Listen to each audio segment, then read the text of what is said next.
Boa noite, amigos. Boa noite, amigas. Sejam todos muito bem-vindos ao Evangelho no Lar da Associação Espírita Fé e Caridade de Florianópolis. Nós nos reunimos aos domingos, às 20 horas, para juntos fazermos a prática do Evangelho no Lar, como nos foi ensinado e é sempre recomendado pela espiritualidade amiga, de forma a nos incentivarmos aqui mutuamente a fazermos essa prática nos nossos lares, todas as semanas, no horário, num dia que fique bom para você, para quem mora com você. Então, vamos começar hoje. Para quem já está chegando por aqui, tá por aqui já a Pati, o Anthony, tudo bem, gente? Oi, Micaela, Giovana e também o Giancarlo, Gladete, muito bom estar com vocês e boa noite, Júlia. Boa noite, Emília. Boa noite, pessoal. Boa noite. Então, pessoal, hoje nós estamos nos últimos itens do capítulo 8, em que a gente vem estudando aí aos domingos os bem-aventurados, aqueles que têm puro o coração. Hoje, em específico, nós estamos então nos itens 20 e 21, que tratam dos bem-aventurados, aqueles que têm os olhos fechados. E antes de irmos, né, para a nossa leitura, a gente lembra que o roteiro do evangelho que a gente segue aqui, né, e convida todos a seguirem em suas casas, é muito simples. É uma prece inicial, a leitura de um trecho do evangelho, comentários, né, a gente fala aqui o que mais tocou na leitura, aquilo que, né, gostaria de ressaltar. Depois a gente faz uma prece final. Sempre muito bem-vindo se tiver uma aguinha perto de você, que vai ser fluidificada nesse momento também, que a espiritualidade amiga consegue nos acessar, né, com mais facilidade, que o nosso anjo da guarda, nosso espírito guardião está mais próximo de nós. Então, para a gente começar, Júlia, você pode fazer a prece para a gente? Convido vocês, então, para a gente ir se harmonizando, se concentrando nesses minutos que são bem breves, passam bem rápidos, que a gente possa se sintonizar com a espiritualidade amiga da Associação Espírita Fé e Caridade, nos conectarmos a essa casa, que muito mais que uma escola, que um hospital, é também um lar. Agradecemos a oportunidade de estarmos conectados, juntos, e a oportunidade de estudarmos e aprendermos o Evangelho de Jesus. Que assim seja. Que assim seja. Dando boa noite para quem foi chegando aqui com a gente durante a prece, o seu França, a dona Olga, a Miriam, muito bom estar aqui com vocês, Suzana, Roberto, Denise, Vanessa, Juliana, Raquel, que coisa boa, gente. Tantos corações aqui, né? Que a gente se reúne, a gente se vê aqui aos domingos e vai, nos tornando aqui cada vez mais próximos, né?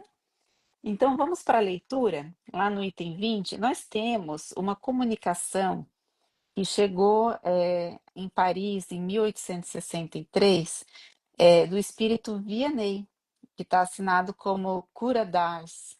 Cura, né, no francês, curé, é o padre, né? Então, ele era um pároco, né? Esse espírito era de um pároco, de um padre da comunidade, né, da vila ali de Ars-sur-Froment, e é no leste da França, uma cidadezinha, uma vilazinha no leste da França, ali um pouquinho ao norte de uma cidade mais conhecida que é Lyon.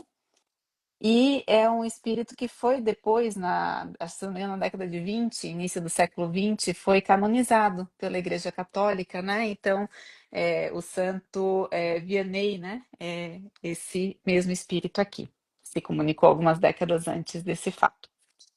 Então ele é chamado, né? E ele vem atender a esse chamado. E ele é chamado por um propósito aqui que tem relação com o atendimento de uma pessoa que estava na reunião mediúnica naquele momento. E ele diz assim: Meus bons amigos, por que me haveis chamado? É para me fazer impor as mãos sobre a pobre sofredora que está aqui e a cure? Ah, que sofrimento, bom Deus! Ela perdeu a vista e as trevas se fizeram para ela. Pobre criança, que ore e espere. Não sei fazer milagres sem a vontade do bom Deus. Todas as curas que pude obter e que vos foram assinaladas, não as atribuais senão àquele que é nosso Pai em tudo. Em vossas aflições, portanto, olhai sempre o céu e dizei do fundo do vosso coração: meu Pai, curai-me, mas fazei que minha alma doente seja curada antes das enfermidades do meu corpo. Que minha carne seja castigada, se preciso for, para que minha alma se eleve até vós com a brancura que tinha quando a criastes. Depois desta prece, meus bons amigos, que o bom Deus ouvirá sempre, a força e a coragem vos serão dadas, e talvez também essa cura que não tereis pedido senão timidamente como recompensa da vossa abnegação. Mas uma vez que estou aqui numa assembleia onde se trata antes de tudo de estudos, eu vos direi que aqueles que estão privados da vista deveriam se considerar como os bem-aventurados da expiação. Lembrai-vos de que o Cristo disse que seria preciso arrancar vosso olho se ele fosse mau, e que valeria mais que ele fosse lançado ao fogo do que ser causa de vossa perdição. Ah, quantos há sobre a vossa terra que mal dirão um dia nas trevas terem visto a luz? Ó, sim, são felizes estes que na expiação são atingidos na vista. Seu olho não será motivo de escândalo e de queda. Podem viver inteiramente a vida das almas, podem ver mais que vós que vedes claro. Quando Deus me permite ir abrir as pálpebras de algum desses pobres sofredores e devolver-lhes a luz, digo a mim mesmo: alma querida, por que não conheces todas as delícias do espírito que vive de contemplação e de amor? Tu não pedirias para ver imagens menos puras e menos suaves do que aquelas que te é dado entrever em tua cegueira. Ó sim, bem-aventurado o cego que quer viver com Deus. Mais feliz que vós que estáis aqui, ele sente a felicidade, toca, vê as almas e pode se lançar com elas nas esferas espirituais que os próprios predestinados da vossa terra não veem. O olho aberto está sempre pronto para fazer a alma falir. O olho fechado, ao contrário, está sempre pronto a fazê-lo alçar para Deus. Crede-me bem, meus bons e caros amigos, a cegueira dos olhos é frequentemente a verdadeira luz do coração, enquanto que a vista é frequentemente o anjo tenebroso que conduz à morte. E agora algumas palavras para ti, minha pobre sofredora. Espera e tem coragem. Se te dissesse, minha filha, teus olhos vão se abrir, como serias ditosa? E quem sabe se essa alegria não te perderia? Tem confiança no bom Deus que faz a felicidade e permite a tristeza. Farei por ti tudo o que me for permitido, mas a teu turno, ora e, sobretudo, medita em tudo o que acabo de te dizer. Aí ele se despede, dizendo: antes que me afaste, vós todos que estáis aqui, recebei minha bênção. E na sequência a gente tem um item, Júlia, que é uma nota que Kardec insere para a gente. Eu vou ler só um iniciozinho, que ele diz assim: quando uma aflição não é consequência dos atos da vida presente, é preciso procurar-lhe a causa numa vida anterior. O que se chama de caprichos da sorte não são outras coisas senão os efeitos da justiça de Deus. Deus não inflige punições arbitrárias. Ele quer que entre a falta e a pena haja sempre correlação. Bem, é uma leitura intensa, né? Importante, e fica bem claro para gente que não se trata, ele não está falando aqui da visão material, né? Ele não está falando aqui dessa forma tão profunda sobre, né, simplesmente o enxergar que a gente tem aqui no corpo, né? Ele está falando de uma visão que vai além, né? Então eu queria te perguntar, Jô, eh, como que a gente pode entender, né, essa leitura aqui desse espírito tão, né, que é chamado para curar alguém, e aí a gente, puxa vida, ele não vai oferecer aquilo que de imediato foi solicitado, né? Como é que a gente lida com isso? Então, Emília, ali fala, né, quem pela espada fere, pela espada perecerá, enfim. Às vezes, ali ele fala da visão, que você comentou que não necessariamente é a física, né? A reflexão mais ampla que eu fiz foi que às vezes a gente precisa ser privado, às vezes é de algo físico mesmo, é de uma visão, é de uma possibilidade de andar, de escutar, de enfim, seja o que for. Mas a gente tem que ser privado de algumas coisas, às vezes não é de coisas, são de situações, às vezes são de vivências, às vezes são até de amores que gostaríamos de ter presentes. A gente tem que ser privado de algo. Nem sempre é por punição, porque Deus não castiga, Deus ele não quer o nosso mal, ele não quer ver a gente sofrer. Às vezes, não sempre, é por necessidade, né? Mas às vezes é para além disso também, é a necessidade, não a necessidade da dor, é a necessidade de sofrer, mas é a necessidade para a gente conhecer coisas novas. Pessoas novas, ter vivências novas, que se a gente não tivesse sido privado, disso ou daquilo, a gente não se possibilitaria. A gente viveria na mesma repetição daquilo que a gente já vinha vivendo. Por isso que às vezes somos privados de algo. Por exemplo, às vezes a gente quer muito que determinado relacionamento dê certo, seja ele qual for. E às vezes a gente é privado disso pela outra pessoa que não corresponde, enfim. E às vezes é importante para a gente nessa vivência para conhecer outros amores, ter outros tipos de crescimento que a gente não teria se a gente tivesse a vivência com aquela pessoa.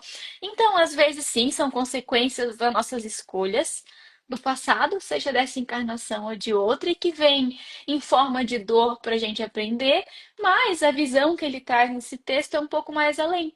É para que a gente, sendo privado de algo, a gente amplie, a gente cresça, a gente aprenda, a gente viva coisas novas, tenha outro olhar perante a vida e veja que ela é muito mais do que essa vida aqui agora, do que essa vida material.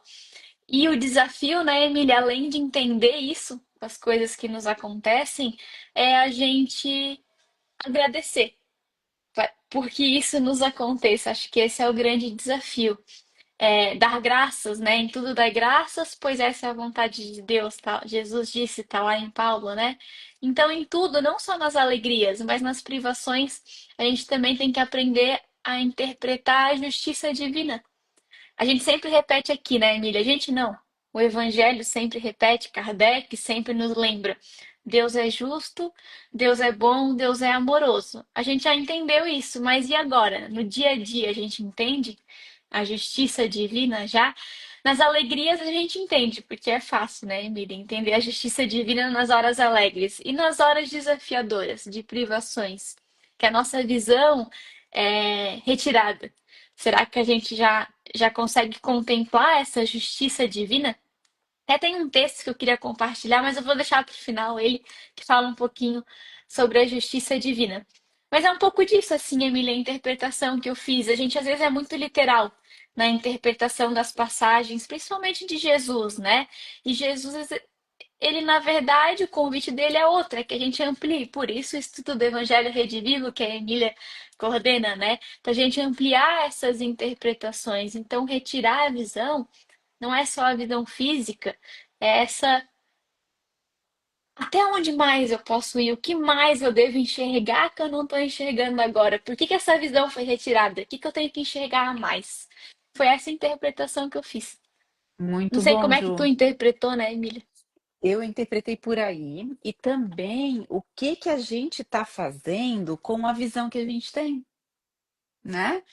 E aí a visão no sentido espiritual mesmo, né? Eu lembrei daquele trecho que está em João, capítulo 9, versículo 41. Deixa eu confirmar aqui, é o 41, em que Jesus está tendo com os doutores da lei. E ele fala a respeito, né, dessa cegueira, né, de estar em pecado por ver, né? E aí os doutores da lei questionam ele, mas então nós, né, você está dizendo que nós estamos em pecado? E aí Jesus responde assim: se vocês fossem cegos, não teriam pecado algum, mas porque agora dizem, nós vemos, o pecado de vocês permanece. Então, o que que Jesus está dizendo ali?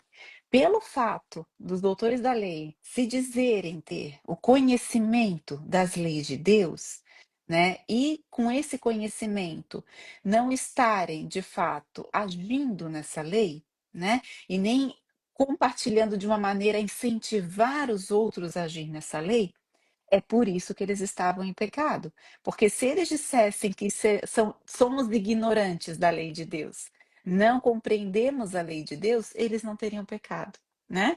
O pecado nesse sentido, gente, é no sentido do desvio do caminho reto, né?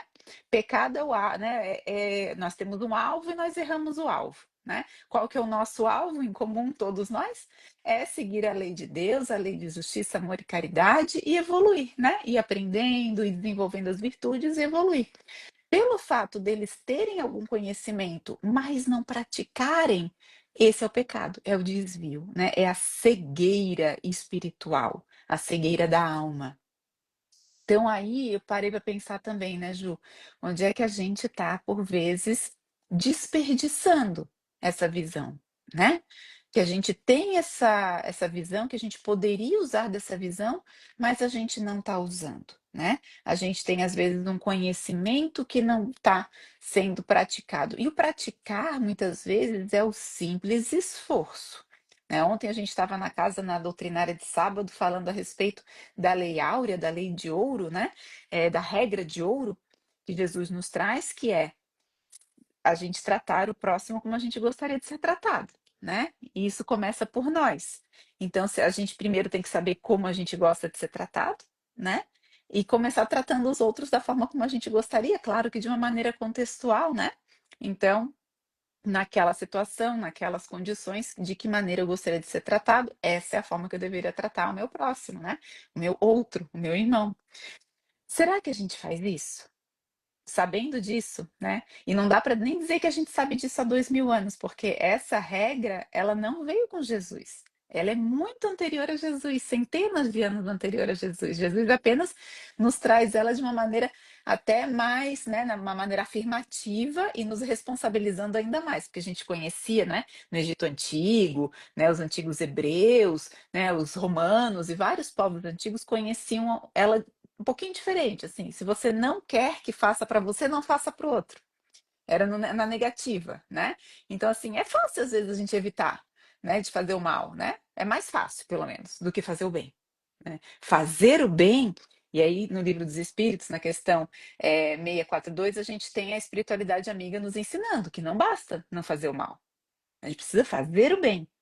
E aí Jesus vem e diz assim: o que você quer que faça para você, faça para o outro. Então, opa, não é só deixar de fazer o errado, é eu fazer o que é o bom, eu ir além, né? A gente sabe disso. E aí a gente muitas vezes não faz assim, né? Mas a gente precisa, no mínimo, se esforçar para fazer, né? Então, o esforço vai dizer o quanto eu estou agindo nessa luz que eu enxergo, né? Se eu já enxergo essa luz, que eu possa me esforçar para agir nela. Foi isso que eu pensei aqui. E me chamou muita atenção a questão dele falar da alma doente também, Ju, né? Que a gente às vezes foca muito, né? E a gente vê nas casas espíritas, quantas pessoas procuram as casas espíritas buscando a cura física, o que é muito importante, e a gente tem mesmo que buscar, viu? Nós, né, todos nós, temos que buscar a casa espírita quando alguma situação nos aflige, né? Seja ela de qualquer ordem, né? Inclusive as questões físicas, com certeza. Mas atrás das questões físicas está sempre um chamado, né? Para a gente se modificar, né? Para a gente modificar comportamentos, muitas vezes, emoções, até a forma de encarar aquela dificuldade ou aquela privação, né? Então, que a gente busque essa cura para além do físico, para além do material, né? Lá na raiz das questões que nos afligem, né? Então, eu pensei nisso também dessa alma doente e sobre a justiça divina que você falou, e eu sei que você vai falar mais um pouquinho. Eu lembrei do Céu e Inferno, claro, né? Que é esse livro maravilhoso, é o quarto livro da codificação, eu gosto muito, né? Eu não gosto de dizer que é o preferido, não gosto de ter preferidos, né? Mas eu gosto muito de recorrer a esse livro, principalmente a segunda parte, que Kardec elenca para a gente algumas mensagens que os espíritos deixam, que sejam os espíritos desencarnados, orientações, né? As questões que vêm nas reuniões mediúnicas. E tem uma em especial, que é lá da segunda parte também, e do capítulo 8, que se trata das expiações terrestres. e fala de um cientista ambicioso. É a história de uma filha, né, que ela, enfim, busca ajuda para a mãe dela. A mãe dela é uma senhora de 70 anos que vivia em Bordeaux, e essa senhora, desde os 5 mesinhos de idade, imagina, 70 anos, gente, desde bebezinha, ela era acometida por uma série de doenças graves que várias vezes quase a levaram a desencarnar, né? E 3 vezes ela tinha sido envenenada por tentativas frustradas da medicina da época, né? E ela tinha o temperamento alterado em função da dor que ela passava, né? E dos remédios que ela precisava tomar. A filha era espírita e orava fervorosamente, né, pelo alívio da mãe. E aí ela foi, até que um espírito protetor, né, vem para o esclarecimento dessa situação e traz uma mensagem sobre os bastidores daquele sofrimento, os bastidores, né, do mundo espiritual. E o espírito esclarece que a mãe dela estava passando por tudo aquilo. E nessas horas a gente vê uma pessoa assim, meu Deus, 70 anos de sofrimento, né? Cadê Deus, né? A gente questiona, não questiona, gente? Muitas vezes, né? Mas por que Jesus não intercede, né? Essa pessoa tem um anjo da guarda, por que está passando por tanto sofrimento? E a gente tem que entender aqui, como diz Kardec, olha só, se uma aflição não é consequência dos atos dessa vida, a gente tem que procurar numa vida anterior. E o procurar numa vida anterior não significa de forma alguma a gente ficar investigando vidas passadas, viu, gente? Por favor. Existe o véu do esquecimento por uma razão de misericórdia divina, para o nosso bem, né? Então que a gente não fique questionando lá, porque muitas vezes esse questionar vem muito do nosso orgulho, ou até, né, de dizer assim, ó, ah, não, a culpa foi daquela minha outra personalidade, não sou eu. É o meu eu de ontem, não sou eu, né? Sou eu sim. Fui eu lá, né? Então a gente precisa se autorresponsabilizar, né? Então, em vez de questionar e ficar buscando essas causas, é só entender que, opa, consigo entender. Eu provoquei isso nessa vida? Não, não consigo entender se eu provoquei nessa vida. Então foi em outra vida. O que que eu preciso olhar daqui para frente? Como é que eu vou me curar, curar essa alma, curar essa dor, curar essa angústia agora, para viver melhor daqui para frente, né? É só isso. Mas essa filha muito aflita recebe uma mensagem que vai ajudá-la, né, no processo da mãe de viver o daqui para frente. E esse espírito protetor explica que a mãe, em outra encarnação, tinha sido um bom médico, muito conhecido numa classe, né, abastada. Ele tinha muitos dons e muitas honrarias, era muito ambicioso, né, e ele queria alcançar o apogeu da ciência. Esse espírito que havia encarnado, né, como a mãe dela. Então, em vidas anteriores, era um cientista muito orgulhoso, né? E ele, né, ela tinha ali convulsões, né? Muitas vezes, porque esse espírito tinha pedido para passar por determinadas situações que ele fez passar, fez outras pessoas passarem, né? E ele fez essas outras pessoas passarem por isso pelo simples fato ali, pela simples vontade de experimentação científica, material, sem nenhuma necessidade real daquilo, né? Então ele causou muita dor e a gente muitas vezes, né, se culpa demais, né? E quer passar pela dor que fez o outro passar, né? E muitas vezes é a misericórdia divina que vem intervém e diz assim, não precisa disso, né? Não precisa de tanto, né? Então, o espírito protetor vem e diz, né, que foram precisos séculos e provas para domar o espírito orgulhoso e ambicioso, que depois do arrependimento começou sua obra de regeneração e a reparação estava terminando. Arrependimento, regeneração, reparação. Que essas provas da última existência eram brandas, perto de outras que ele havia enfrentado. Portanto, coragem. Se a pena foi longa e cruel, a recompensa concedida à paciência, à resignação e à humildade será grande. É a mensagem que deixa esse espírito. Está lá no céu e inferno, gente. Segunda parte, capítulo 8. Era isso, Ju.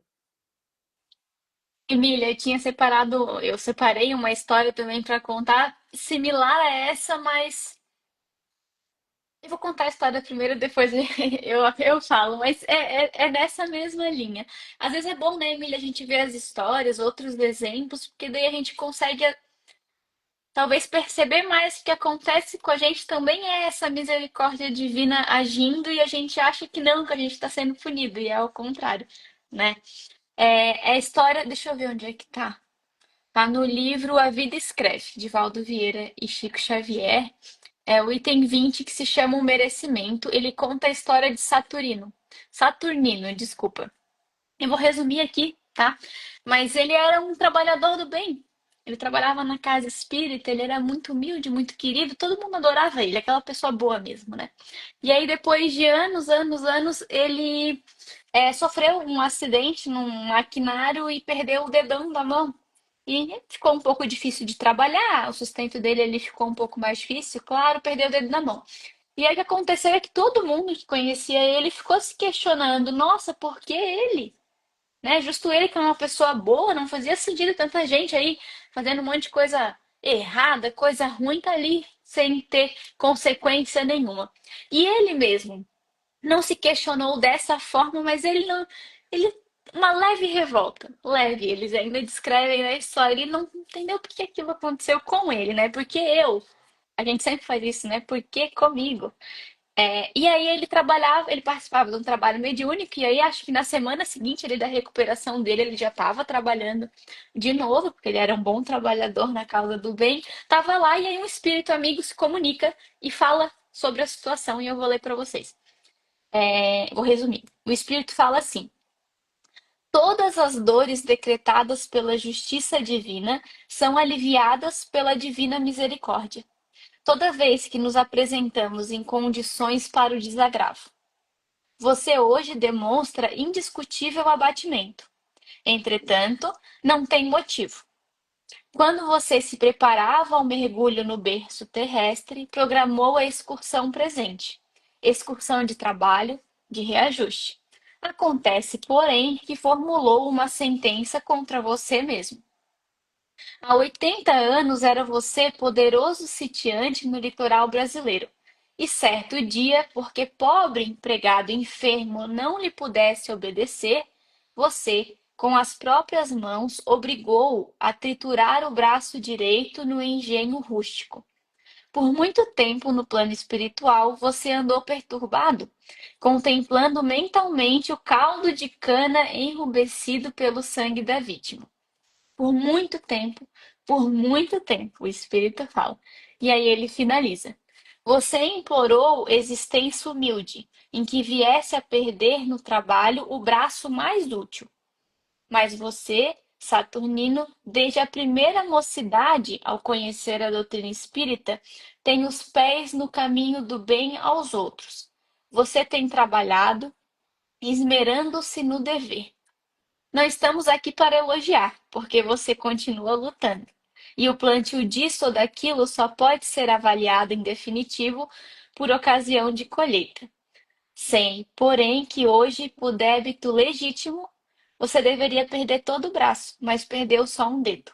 Fique feliz, meu amigo, você está pagando em amor seu empenho à justiça. E aí ele só baixa a cabeça e segue feliz, sai do trabalho feliz da vida. Mas tem um monte só nessa frase aqui do Espírito Amigo tem um monte de aprendizado. Mas olha Uhum. só, ele tá pagando em amor a Isso. dívida que ele tinha. Ele mesmo escolheu no planejamento dele perder o braço mais útil para que essa culpa fosse se abrandando. Ele pediu, não foi Uhum. punição de Deus. Mas por ele trabalhar no bem, ele perdeu só um dedo e não o Uhum. braço. Se a gente olha só o dedo na Emília, é difícil mesmo. Mas se a gente pensa que era para Sim. perder o braço, nossa, que E é alegria. curioso, né, como a gente ainda está mentalmente lá num tempo em que a gente acreditava no olho por olho, dente por dente, né? Nós acreditamos nisso, gente. Nunca foi punição divina, né? A justiça divina, Jesus nos traz, Kardec e a espiritualidade amiga reforçam a todo tempo. Deus educa e sempre pela via do amor. Mas nós queremos, né, nos castigar ainda, né? Então Pedro nos ensinou, o amor cobre uma multidão de pecados. Então, se a gente começar a fazer o bem, Emmanuel também fala, né, Ju, que o bem que a gente faz é nosso advogado por toda parte. Então, que a gente olhe para frente, que a gente encare a vida com otimismo e faça o bem, né? Que esse bem que a gente vai fazer vai com certeza servir para reparação de qualquer coisa que a gente possa ter feito lá atrás. O amor cobre a multidão de pecados, né? A gente conversou sobre isso na quarta noite.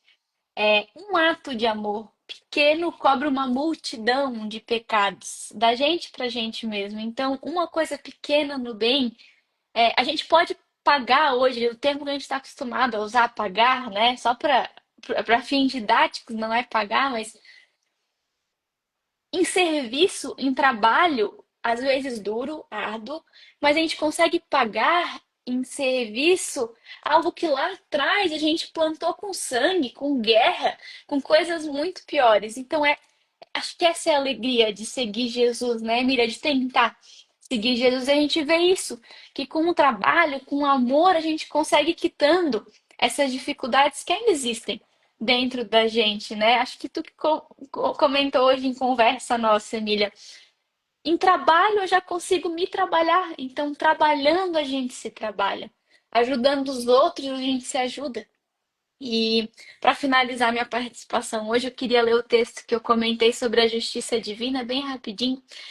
Também conversamos sobre ele na quarta noite. Está no livro Justiça Divina, de Emmanuel, com Chico, o item Justiça Divina. Emmanuel, ele fala assim: Deus é amor, amor que se expande do átomo aos astros, mas é justiça também. Justiça que atribui a cada espírito segundo a própria escolha. Sendo amor, concede à consciência transviadas tantas experiências quantas deseje, a fim de retificar-se. Sendo justiça, ignora quaisquer privilégios que lhe queiram impor. Não afirmes desse modo que Deus bajula ou condena. O Criador criou todas as criaturas para que todas as criaturas se engrandeçam. Para isso, sendo amor, repletou-lhes o caminho de bênçãos e luzes, e sendo justiça, determinou possuísse cada um de nós vontade e razão. Então, acho que a conclusão é essa, que a gente entenda a justiça divina, entenda a lei de causa e efeito, mas se lembre que o amor cobre a multidão de pecados, que a gente possa amar mais, porque essa é a resposta, né? Não é a dor, é o amor. Ah, que lindo, Ju, obrigada. Eu vou ler aqui rapidinho os comentários, tá? Antes da gente ir para a prece final. A Luísa disse, Ju, que parece que você está falando em resposta à oração que ela fez hoje, ela agradece. A Franciele disse que sempre, sempre as coisas têm um propósito, né? Tem essa resposta. A Dani disse que lindo o seu comentário. A Paty disse que é o ditado, né? O que você não quer para você, não faça para os outros. A Juliana disse para a gente se colocar no lugar do outro. A Luísa também disse que a reunião de sábado foi linda. Que bom, Luísa, fico feliz, estava muito bom, né?